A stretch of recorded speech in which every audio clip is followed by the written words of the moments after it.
Isang mapagpalang umaga po sa ating lahat.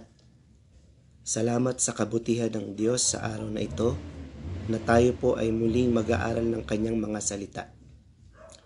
Bago po ang lahat, ako nga po pala si Brother Glenn A. Pligaria from DFC Antipolo, District 8 sa pangunguna po ng aming District Supervisor na si Pastor Pedro V. Gandraneos at sa pangunguna rin po ng aming pastora dito sa DFC Antipolo, Pastora Eufemia Anyain.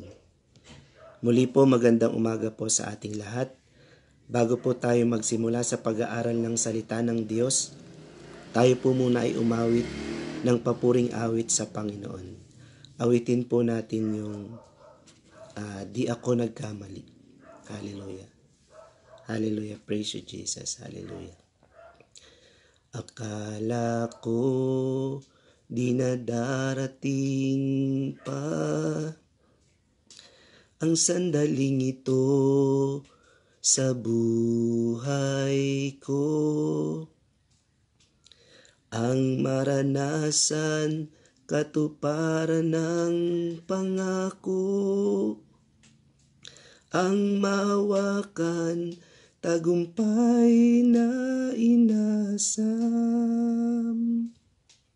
Maraming hindi naniwala, maraming humadlang, marami ang nagsabing wag na akong maghintay.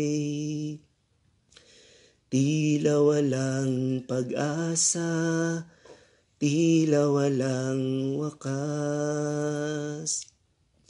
Di ako nagkamali na magtiwala sa inyo. Di ako nagkamali na magtiis at maghintay. Di ako nagkamaling sundin ninyong kalooban. Di ako nagkamaling sa inyo ay nagmahal. Di ako nagkamali na magtiwala sa inyo. Di ako nagkamali na magtiis at maghintay. Di ako nagkamaling sundin ninyong kalooban. Di ako nagkamaling sa inyo ay nagmahal. Di ako nagkamaling sa inyo ay nagmahal. Hallelujah. Kung meron po tayong banal na kasulatan sa ating mga tahanan, makipagbukas po kayo sa akin sa Jeremiah 45, chapter 45, verse 5. Sabi po dito, Jeremiah 45, verse 5. At ikaw na naghahanap ka ba ng mga dakilang bagay para sa iyong sarili, huwag mo nang hanapin ang mga iyon, sapagkat narito ako'y magdadala ng kasamaan sa lahat ng laman, sabi ng Panginoon. Ngunit ibibigay ko ang iyong buhay bilang gantimpala ng digmaan sa lahat ng dakong iyong pupuntahan. Amen. Hallelujah. Tayo po ay yumuko at manalangin. Panginoon, maraming salamat po sa umagang ito, sa patuloy niyong pagbibigay ng kalakasan sa bawat isa sa amin, sa mga nakikinig ng pag-aaral ng iyong salita. Salamat sa iyong walang hanggang pag-ibig sa amin, Panginoon. Dalangin namin, Panginoon, sa umagang ito na ang bawat isa sa amin, saan mang dako kami ng mundo naroroon, ay ingatan po ninyo at lukuban ng inyong banal na dugo ang mga buhay kasama ng aming pamilya. Maraming salamat sa inyong kabutihan, Panginoon. Saan man at anuman mga ginagawa, lagi ka naming pasasalamatan at papupurihan, magpakailanman. Dalangin ko rin, Panginoon, na itago niyo ko sa inyong likuran upang ang mahayag ay ang inyong kadakilaan. Salamat po. Ang lahat po ng ito ay buong kagalakan naming itinataas sa iyong matamis na pangalan. Amen. Ayan. So, ang title po ng ating pag-aaralan, basahin ko po muli yung Jeremiah 45:5. At ikaw na naghahanap ka ba ng dakilang bagay para sa iyong sarili, huwag mo nang hanapin ang mga iyon, sapagkat narito ako magdadala ng kasamaan sa lahat ng laman. Sabi ng Panginoon, ngunit ibibigay ko ang iyong buhay bilang gantimpala ng digmaan sa lahat ng dakong iyong pupuntahan. Amen. Hallelujah. Ang pinaka-title ko po dito sa ating pag-aaralan ay gantimpala. So napakasarap pong makareceive ng gantimpala, lalo na nanggagaling sa Panginoon. Amen po ba? Amen. So sabi po dito, ang aklat ng Jeremiah ay binibigyang diin dito ang tungkol sa mga gantimpala at parusa, ang ganti para sa mabuti at masama, katapatan at pagsuway. So si Jeremiah po ay isa sa mga isinugo ng Panginoon sa Israel upang paalalahanan ng mga tao sa mga bagay, sa mga kasamaan na ginagawa nila, tulad ng pagsamba sa Diyos-Diyosan. Pero naroon ang nahirapan si Jeremiah na paalalahanan ang mga tao. Naroon yung time na dumadating sa kanya yung parang ang kausap niya ay pader. Parang walang mga reaksyon.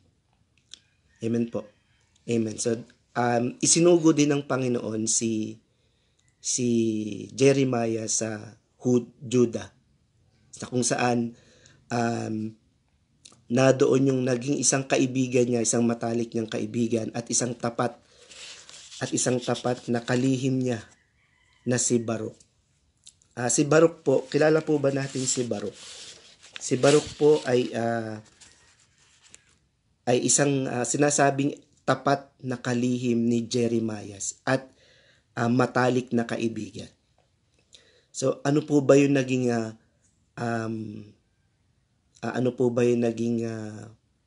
papel ni Baruk sa Biblia? So sabi po dito, bagaman sa 4 na kabanata lamang ng Biblia siya nabanggit, kilala siya ng mga mambabasa ng Biblia bilang ang personal na kalihim at matalik na kaibigan ni Propeta Jeremiah.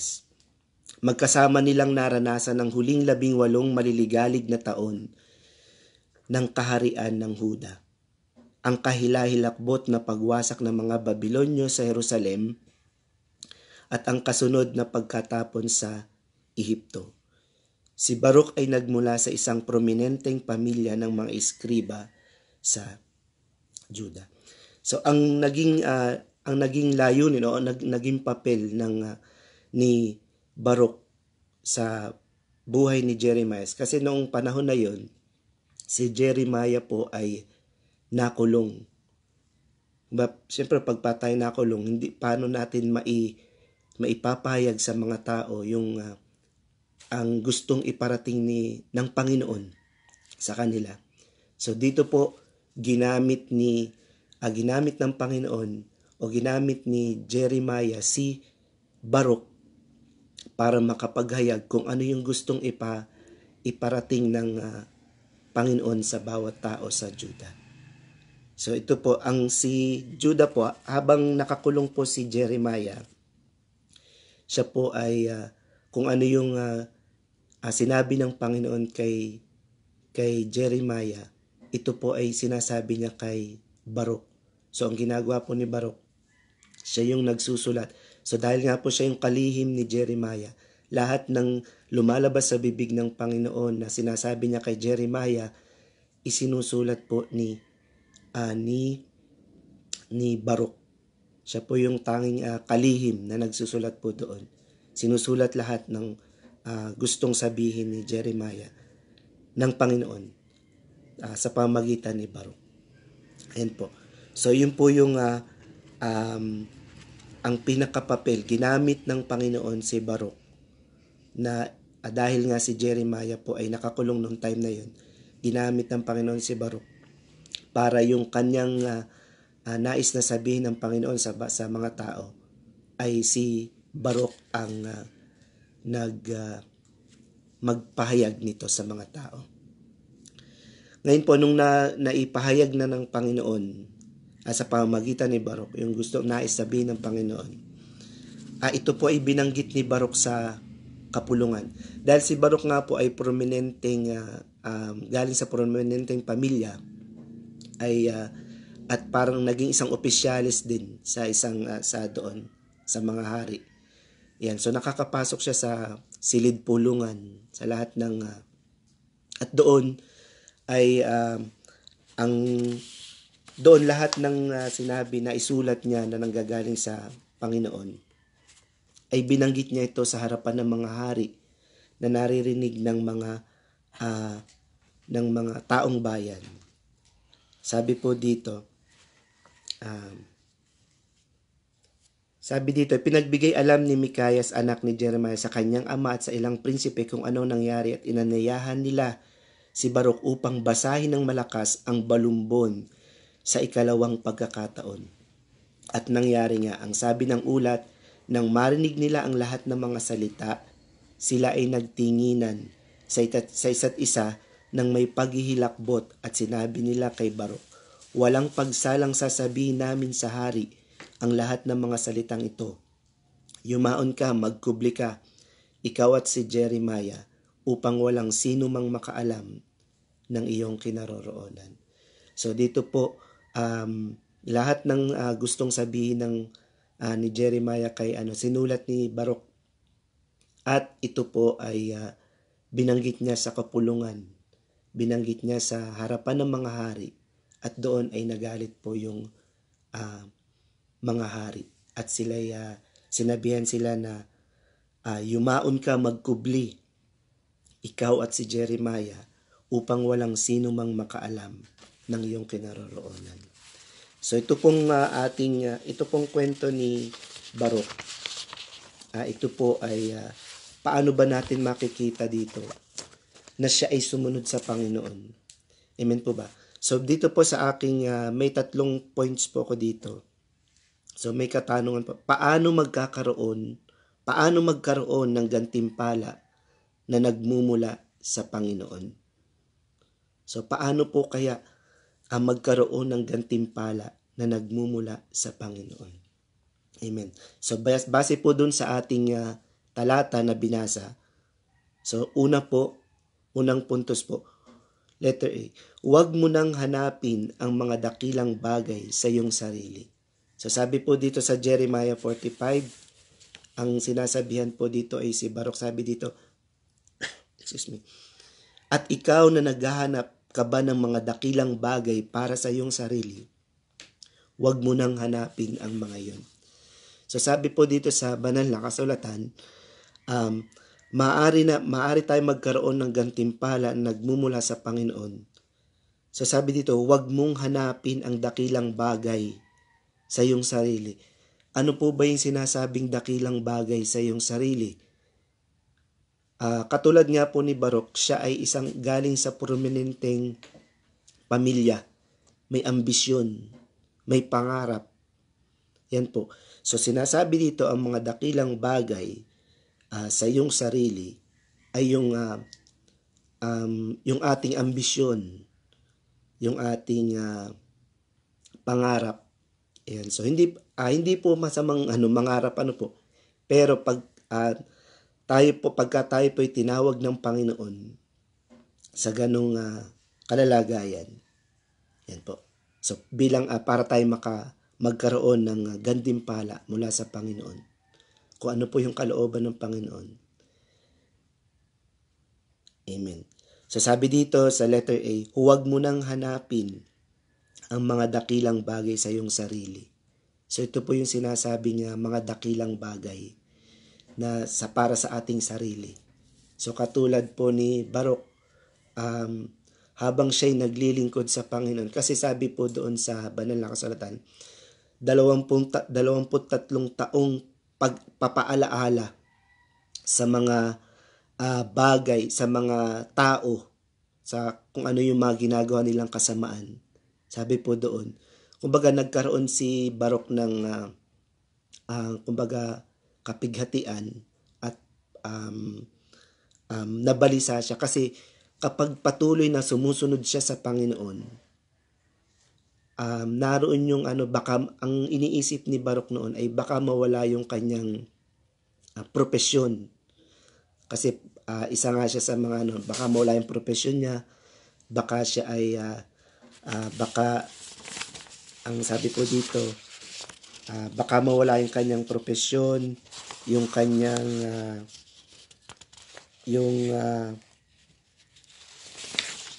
yung kanya dahil sa maiwala niya ang kanyang katungkulan. Ayan, so bilang isang kalihim. Ayan po. Yun po yung naalala ni Barok sa panahon na yun. Yun yung mga dakilang bagay na sinasabi sa kanya ng Panginoon na huwag mo nang hanapin ang mga dakilang bagay sa iyong sarili. So sabi, pinatunayan din po sa Roma 12. Roma 12, chapter 12, verse 16. So kung kayo po ay merong banal na kasulatan, makipagbukas po kayo sa Roma 12, verse 16. Sabi po dito, magkaisa kayo ng pag-iisip, huwag ninyong ituon ang iyong pag-iisip sa mga palalong bagay, kundi makiayon kayo sa mga bagay na may kapakumbabaan, huwag kayong magmagaling sa inyong mga sarili. Amen po. So narito po, sinasabi dito, ang isa pa rin po sa mga dakilang bagay na para sa ating sarili ay huwag po tayong kumbaga magmagaling sa ating sarili. Amen po ba? Amen. So ito po yung unang puntos para magkaroon tayo ng gantimpala na nagmumula sa Panginoon. Amen po. Pangalawa po, huwag mabalisa, mapighati. So kung habang tayo po ay naglilingkod sa Panginoon, amen. So naroon po yung siyempre iniisip natin yung mga bagay na halimbawa yung ating kakainin, yung ating mga ganito. Si Barok po, kaya po siya nabalisa noong time na yun o napighati noong time na yun kasi nga po iniisip niya yung mawawala sa kanya. Iniisip niya yung pwedeng mawala sa kanya, yung kanyang katungkulan, yung kanyang propesyon, yung kanyang kayamanan. So iniisip niya po yun kasi kaya habang naglilingkod siya sa Panginoon, nagkaroon siya ng kapighatian, ng kabalisahan. At sinasabi po doon na baka mawala yung kanyang mga kumbaga naipundar sa lupa. Amen. So sabi po sa Mateo 6:25. So sabi po dito sa Mateo 6:25.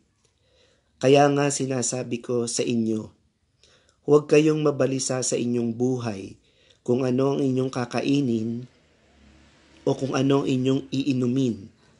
Kahit sa inyong katawan, kung ano ang inyong isusuot, hindi ba higit ang buhay kaysa pagkain at ang katawan kaysa damit?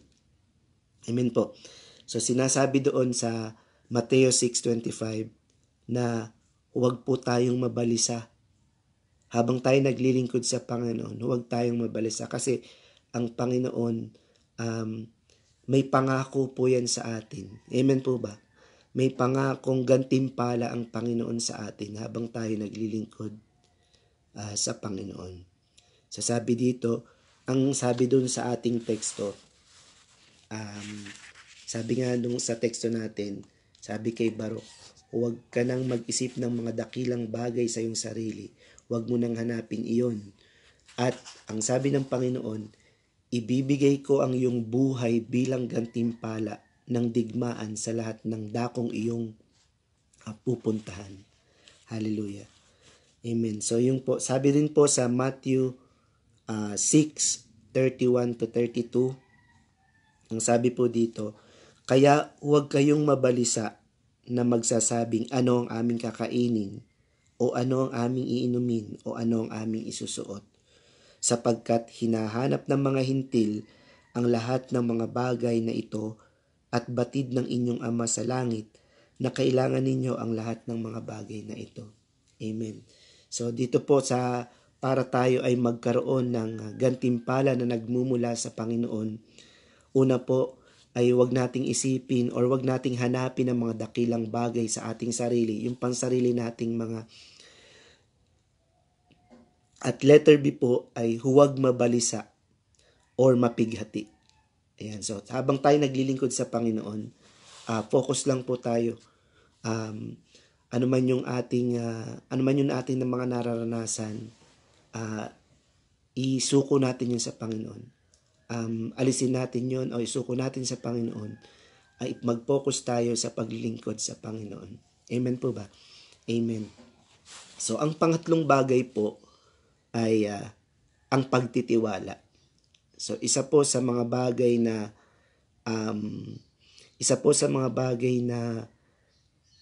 para tayo magkaroon ng gantimpala na nagmumula sa Panginoon ay ang pagtitiwala. Sabi po dito sa huling ngunit ibibigay ko sa iyong buhay bilang gantimpala ng digmaan sa lahat ng dakong iyong pupuntahan. So narito po nangako ang Panginoon na ibibigay niya kay Baruk ang buhay na gantimpala sa panahon ng digmaan. Amen po, sa dakong iyon na po kanyang pupuntahan. Ibig sabihin po, dapat magkaroon tayo ng pagtitiwala na iingatan tayo ng Panginoon saan man tayo magpunta. Amen po ba? Amen. So dahil ang Panginoon, so yung buhay na gantimpala po na sinasabi ng Panginoon kay Baruk, ito po yung iingatan niya tayo saan man tayo magpunta. Amen. Ang sabi po dito, saan mang digmaan ka tayo magpunta, kung saan mang pagsubok, ano man yung pagsubok, ano man yung problema na ating nararanasan, iingatan tayo ng Panginoon. Amen po ba? Ayan. So sabi po dito sa Kawikaan 3:5-6. So kung tayo po ay mayroong Biblia. So Kawikaan chapter 3:5-6. Magtiwala ka ng buong puso sa Panginoon at huwag kang manalig sa iyong sariling karunungan. Alalahanin mo ang iyong Panginoon sa lahat ng iyong ginagawa at ituturo niyo sa iyo ang tamang landas. Ayan po sa pinatunayan po to sa Kawikaan na magtiwala tayo ng buong puso sa ating Panginoon. So huwag tayong manalig sa ating sariling karunungan. Ang dapat nating sundin ay ang kalooban ng Panginoon. So alalahanin mo ang Panginoon sa lahat ng iyong ginagawa at ituturo niyo sa iyo ang tamang landas. Amen po. So pinatunayan din po ito sa Isaiah 41:10-13. Huwag kang mangamba dahil ako ang Diyos mo. Palalakasin kita at tutulungan. Iingatan kita sa pamamagitan ng aking kapangyarihan na siya ring makapagliligtas sa iyo.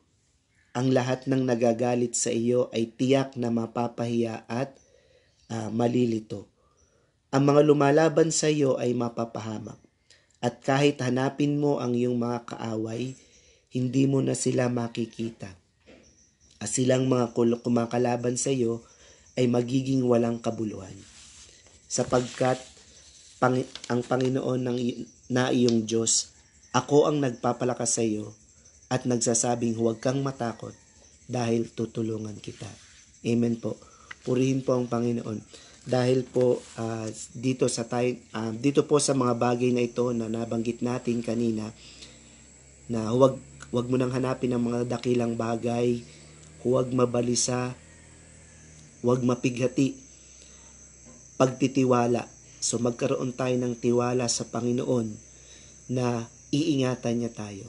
Ito po yung mga tatlong bagay na maaari na magkaroon ng gantimpala na nagmumula sa Panginoon.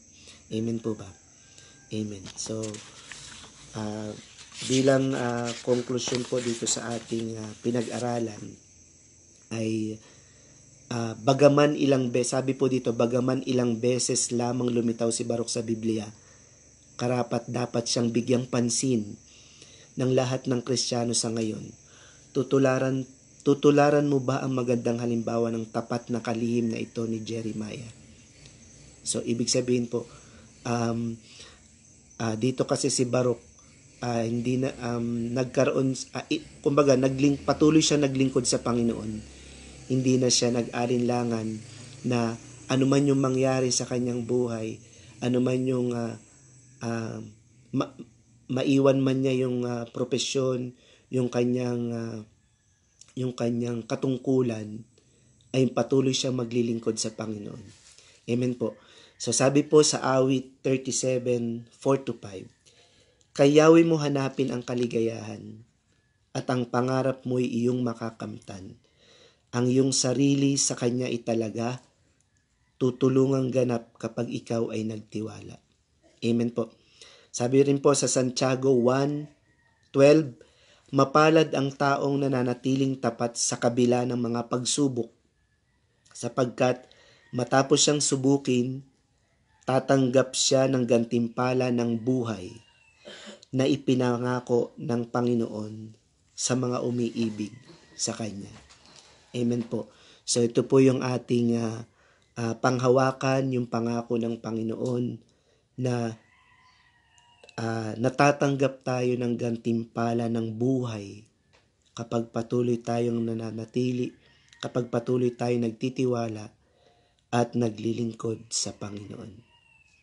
Amen po. Amen po. So tayo pong lahat ay yumuko at manalangin. Panginoon, maraming salamat po sa umagang ito, sa napakinggan naming mga salita, Panginoon. Tunay na sa lahat ng pagkakataon, Panginoon, lagi mo kaming iniingatan at hindi pababayaan saan man kami naroon. Maraming salamat, Panginoon, sa iyong mayamang mga salita, Panginoon, na nahayag sa umagang ito, Panginoon. Patuloy na ang buhay ni Baruch, Panginoon, na isang tapat na kalihim, Panginoon, ni Jeremiah, Panginoon, ay magsilbing inspirasyon sa bawat isa sa amin, Panginoon, na hindi hadlang na maglingkod sa Panginoon kahit na tayo ay may mga bagay na pinagkakaabalahan, Panginoon, sa ating buhay, Panginoon. Hallelujah. Salamat sa iyo, Panginoon. Salamat sa mga salita na aming narinig, Panginoon. Patuloy na sa umagang ito, Panginoon, kayo po yung aming itinataas at patuloy na paglilingkuran, Panginoon. Hallelujah. Salamat po. Ito po ang aming samot dalangin sa iyo matamis na pangalan. Amen. Muli po, magandang umaga po sa ating lahat. God bless.